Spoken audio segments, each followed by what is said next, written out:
मैंने लंबी लंबी रातें जेल में काटी। ये दिल्ली है, दिल्ली में सबसे बड़ी जो है, एशिया की सबसे बड़ी जेल है तिहाड़। मैंने वो तिहाड़ भी 2-2 बार देखी। खूब आनंद लिया मैंने। मैं जेल से नहीं डरता हूं, इसलिए नहीं डरता हूं क्योंकि मुझे आदत है। मैंने काल कोठरी में 16 महीने बिताए। जब मेरे ऊपर रासुका लगी, रासुका में मेरा अपराध यह था कि मैं अपने लोगों की लड़ाई लड़ रहा था। जब मैं यहां अपनी इतनी बड़ी कुर्सी लगा रखी थी। मैं इन सब बातों से परे हूं, और परे होने का एकमात्र कारण है कि मेरे कंधों पर जिम्मेदारी है कि मैं समाज को रास्ता दिखाऊं। अगर मैं ही कुर्सी पे बैठूंगा तो फिर और को लोग कुर्सी पे कैसे बैठ पाएंगे। मैंने इनसे कहा कि मुझे राजा महाराजा बनने में कोई बहुत भरोसा नहीं है।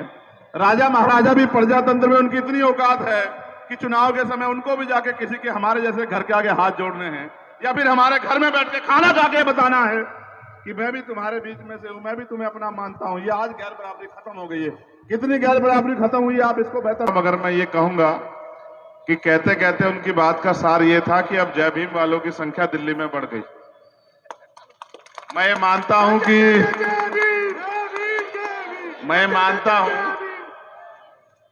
कि विचार में बहुत बड़ी शक्ति होती है, और विचार को अगर आगे बढ़ाने वाला व्यक्ति मिल जाए तो फिर क्या कहने।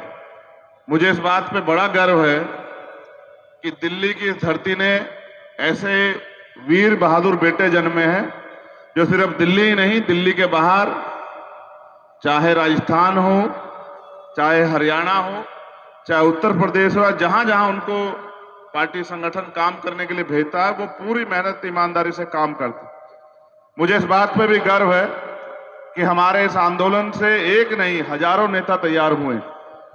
हजारों में एक आधा तो खराब हो सकता है, लेकिन बड़े पैमाने पर जो ज्यादा लोग हैं वो अच्छे हैं, और आने वाले कल में इस आंदोलन को आगे बढ़ाने का काम करें। इस जयंती की मंगल कामना के बाद कुछ बातें आपसे इसलिए करनी है कि वो अभी आते हुए मीडिया के एक साथी मुझे, जब मैं गुरु घर से निकला, पूछ रहे थे कि भाई मध्य प्रदेश में चुनाव है, राजस्थान में चुनाव, छत्तीसगढ़ में चुनाव है। मैंने उनसे कहा कि आज तो मैं यहां चुनाव में नहीं आया, आज तो मैं यहां अपने लोगों के बीच आया हूं, उनका प्यार बांटने और उनसे प्यार पाने के लिए आया हूं। तो ये मैं आपसे कहना चाहता हूं बड़ी जिम्मेदारी से, और इस पर आपको गौर करने की भी जरूरत है। आज सोशल मीडिया का युग है। मैं यहां बोल रहा हूं, दुनिया में बैठा आदमी मुझे सुन सकता है। आज वो समय नहीं है कि कोई चिट्ठी पत्रा जाएगा, 8-10 दिन लगेंगे, कोई लेटर पड़ा होगा वो 20-25 दिन में पहुंचेगा। आप यहां बोले, दुनिया में कहीं भी बैठ के आप सुन सकते हैं। मैं आग्रह के तौर पे कहना चाहता हूं कि आप जब भी भगवान वाल्मीकि महाराज की फोटो देखोगे तो आपको दिखाई देगा कलम। हमारे हाथ में कलम था, एक दिन में हमसे कलम नहीं छुड़ाया होगा, और एक दिन में कलम छोड़ा भी नहीं होगा हमने।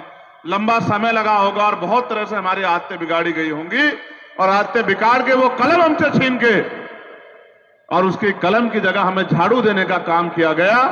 और इस झाड़ू को देने के बाद आज हालात ऐसे हैं कि हम झाड़ू के लायक ही होकर रह गए।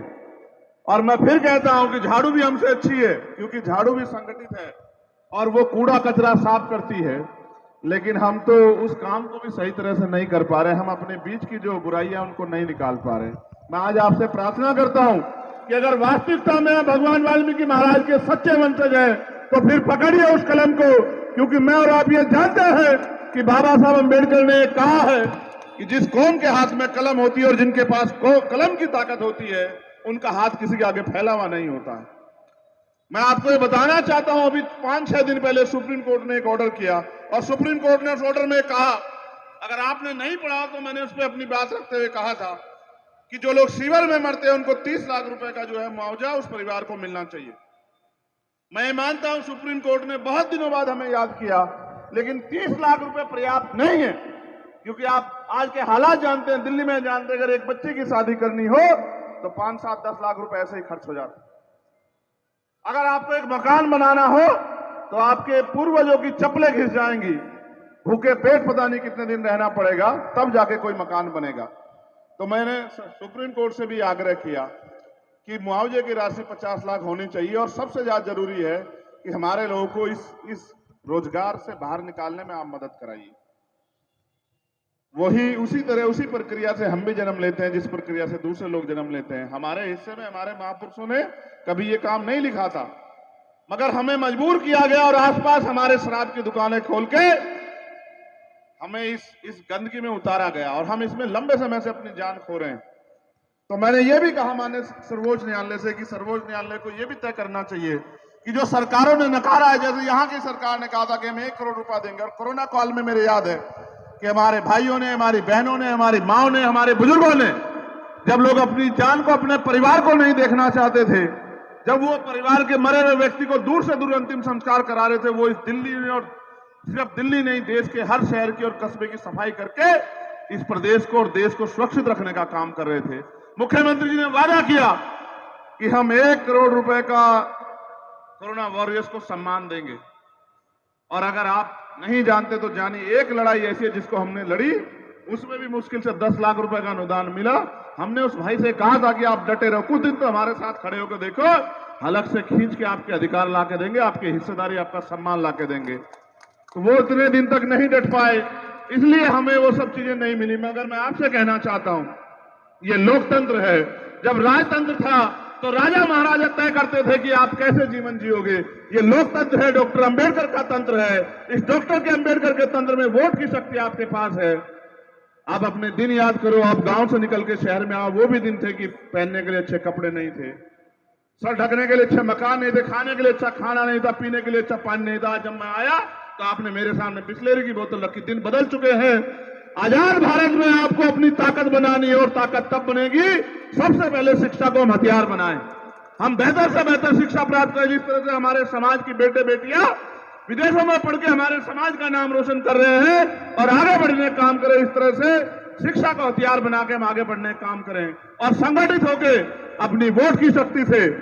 ये दिल्ली है, मुझे कहने में कोई परहेज नहीं है, ये दिल्ली है, इसमें हमारी आबादी इस दिल्ली के आधे के बराबर है। हम चाहें तो अपने दम पे दिल्ली में सरकार बना सकते हैं, लेकिन बुराई इस बात में है कि हमें दूसरों के पीछे खड़े होने की आदत है। आपको तय करना पड़ेगा कि आप कब तक किसके पीछे खड़े रहेंगे। और अगर वो इतने अच्छे होते तो आप ये सोचो कि इस देश में आपके महापुरुषों को अपने बच्चों की कुर्बानियां क्यों देनी पड़ती आपको अधिकार दिलाने के लिए। याद करो बाबा साहब अम्बेडकर के 4 बच्चों की कुर्बानी, उनके बाद मान्यवर दीना भाना वाल्मीकि साहब। और अगर आपको कभी पढ़ने का मौका मिले तो पढ़ना ओम प्रकाश वाल्मीकि जी की कविताएं, जिन पे बड़ा बवाल हुआ, चाहे वो ठाकुर का कुआं हो या कोई और ऐसी कविता हो जो हिला के रख देती है, जो एहसास कराती है कि हम कैसे जीवन से निकल के आए और किस तरह से जालिम हुकूमत ने हमको नोच नोच के यहां तक लाके खड़ा किया। जब भी हम अपने पैरों पे खड़े किए या खड़े होने का हमने प्रयास किया, तभी कोई नफरत, कोई मुसीबत, कोई अन्याय करके हमें तोड़ने का काम किया। यह आजाद भारत है, हम एकजुट होकर आगे बढ़ सकते हैं। हमने तय किया है और हमारे नेताओं ने कि हम एकजुट करेंगे समाज को। अभी संख्या जितनी है उस संख्या से वो संख्या पर्याप्त नहीं है, हमें संख्या को बढ़ाना है। बढ़ाने के लिए हमें बैठना पड़ेगा और समाज को कंधे पे बिठा के आगे बढ़ाना पड़ेगा। हमें घर घर जाके समाज को जागरूक करना पड़ेगा। आज ये कारवां यहां तक आया है, लेकिन इस कारवां को हमें मंजिल तक पहुंचाना है। इस कारवां को हमें दिल्ली तक पहुंचाना है, दिल्ली की उस कुर्सी तक पहुंचाना है जिस कुर्सी में ताकत है। कब तक आप दूसरों को आगे बढ़ा के तमाशा देखते रहोगे। आपने जब मेरा सम्मान किया तो आपने मुझे ये कृपाण भेंट की।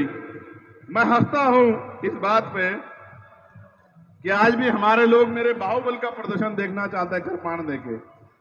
मैं आपको ये कहना चाहता हूं, बाहुबल का प्रदर्शन तो आप सदियों सदियों करते रहे। इसका उदाहरण भीमा कोरेगांव है और इसका उदाहरण बहुत सारी ऐसी चीजें हैं जहां आपने ऐतिहासिक रूप से बताया कि हमें कितना बल है। और हमारी तो पैदाइश ऐसी है, तब से जब से होती है हम मेहनत मजदूरी करके आगे बढ़ते हैं। हमें पेट पालने के लिए भी हमें और हमारे बच्चों को, हमारी नस्लों को और हमारे बड़ों को भी, सब लोगों को तमाम तरह की मुसीबतें और यहां तक की गंदगी भी अपने सर पे उठानी पड़ती है, तब जाके हमें रोटी मिलती है। अब दिन बदल रहे हैं।